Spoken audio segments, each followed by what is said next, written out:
Public forum. I'd now like to welcome Joe Davis, who's here as an individual councillor from Environment Canterbury, to speak about Christchurch Heavy Rail Transit and ECAN's upcoming meetings with Kiwi Rail and others. You have 10 minutes, mate. Thanks. Hello again, Council. Just to begin with, where are we at with rail? I've got a bit of a slide pack, so begin with the video, please.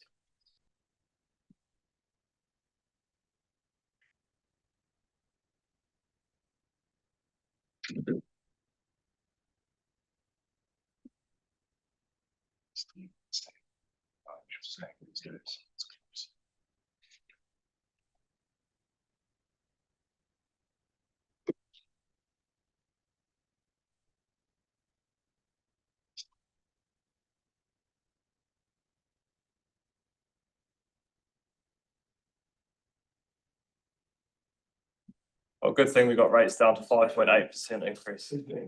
Okay, so looking at this, so to be honest, this isn't just about rail. This is about the sub-region. And so the development case, the work I've been building this off has been built from is available at the website here, CHRT, Christchurch Heavy Rail Transit.space. And that outlines in more detail the problem that the model is trying to solve. But basically, it's a great thing for the city and sub-region. It'll be good for our economy, our connectivity, our environment, but it will cost money. And just to be transparent, next slide, please. So I'm here as an individual. CRC does not have a position on exempt passenger transport services before the time that exemption has been granted. CRC supports MRT and the spatial plan. And today we're talking about the following amendment. What button gets the Oh, she's on. So this is the amendment that we passed at our annual plan deliberation. So it approves that the chair, deputy chair, and I meet with the QRL board to investigate the interest and feasibility of a passenger rail business case for Rangiora to Ralston. And so we're not at the point of a decision. It's literally just a meeting. Say, is it feasible or not? And how did we get here? It actually began in 21 through the Regional Transport Committee, where the mayors of Canterbury passed a notice of motion. In 2023, the same committee, the Statutory Transport Committee, recommended to ECAN to fund rail investigations in year 1 of LTP.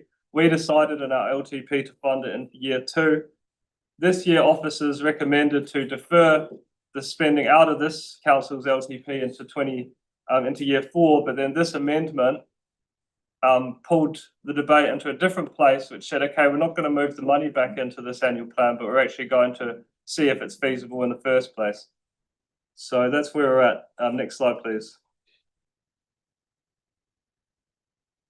Here's the main north line just out of Addington. Next slide, please. The thing is, when you spend time on the corridor, I really recommend all of you to go and just spend time down there, like at any part of it. You just really feel this sense that this is like an underutilized space. It just feels like it's not being used, and we're talking vast areas of land here, and also along the corridor there's vast areas of Crown land and Kiwi Rail estate. So, and especially like look at the line between Riccarton and Kilmarnock. Those kind of areas there, you can just feel that there's the opportunities that are happening. Next slide, please. Why do developers love rail? I've got an answer, Kelly. They love rail because the first section of line here opened to Ralston in 1866. That line has been there. The line between Christchurch and Rangiora 1872. So these railway lines precede the current government of New Zealand. Like this is back in the provincial era, back when we had the Canterbury Provincial Railways. So interesting times are going through talking about the future for government, but even wherever this all goes, these tracks will still be there. Next slide, please. Next slide, please. One more, please. So just in terms of the major problems that have been identified as to how you're actually going to get a frequent passenger service running this line, and this is from Kiwi Rail engineers. The first problem is the critical infrastructure bottlenecks. There's only one crossing point at Belfast between Addington and Rangiora, that's probably the biggest amount of investments that's needed to get something up and running frequently. So you need to extend central traffic control signal to Rangiora. That's probably $100 million investment. Next slide, please. Here we see Addington station with the purple around it, and next to it's the Turners, which I think is just is coming on the market soon. So it'd be important to bring that into public ownership. But the problem here is around Addington station because it's a single platform, and this would create conflicts with the tourist services and also the freight shunting from Waltham and Middleton. So the opportunity here, next slide please, is to actually not have this transit line stop at Addington, and it's to, next slide please, is to actually just put in some platforms to stand it up at Riccarton, Kilmarnock, Pendleton and Papanui. And these lines here, there are single digit bus routes. They are our PT Futures corridors. They are high frequency. And so this solves the initial problem as well around getting people into the CBD. That is a big problem with this model currently. I also want to thank the City Council for the work they do on our bus infrastructure, because they do an outstanding job. And we talk about buses a little bit, some people more than others, but if we actually take a step back, we have an extremely good bus system, and it's extremely affordable. So next slide, please. And then the final major problem that's going to have to be solved here is around the southwest capacity crunch. So between Ralston and Littleton is the busiest South Island section of rail.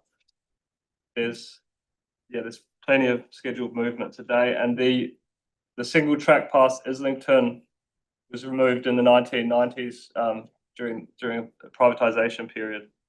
So the solutions here is around a phased infrastructure investment. You start with essential works rather than trying to solve everything at once, and also look at initially fewer daily runs. It doesn't necessarily, we don't have to come in with this this hyper frequent service initially. You could test the demand initially, and then in terms of the rolling stock, next slide please. This all being worked through. It's all going to come through in conversations that are happening. And look, I'm just here today to talk to you because we have to talk to each other as public authorities, as governments, as councils, as people, as individuals, as citizens. Because this, that's the only way we solve anything, especially major public projects. And next slide, please. I mean, we are looking at stuff at ECAN, ECAN's looking at stuff. So there's lots of options here to do stuff outside of traditional mechanisms.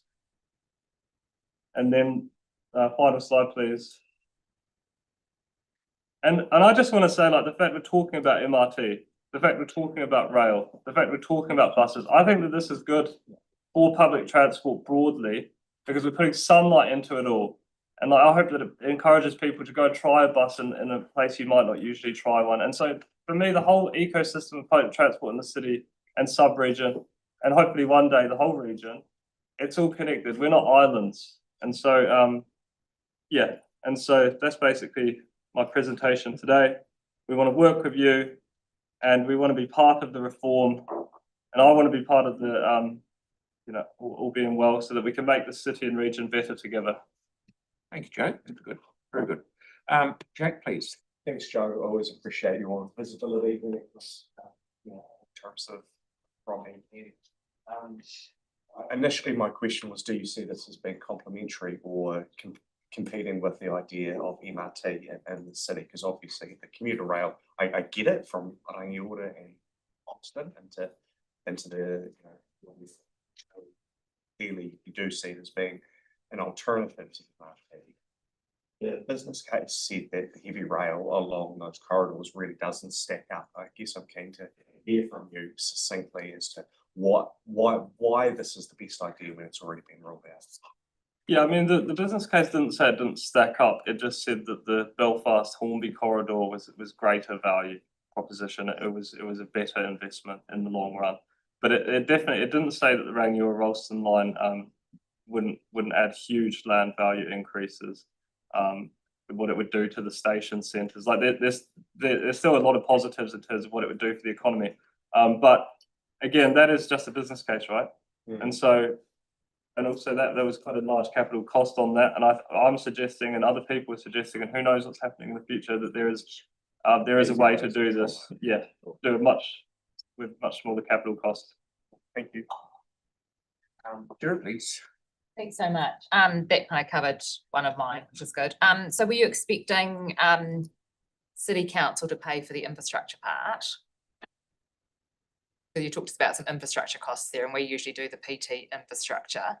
Or are you expecting ECAN or Kiwi Rail to do the infrastructure, so stations, double tracking, those kind of things? Yeah, it'll depend on the reform that we're going through and the entities that are, you know, that we look to use to kind of put a system like this into place.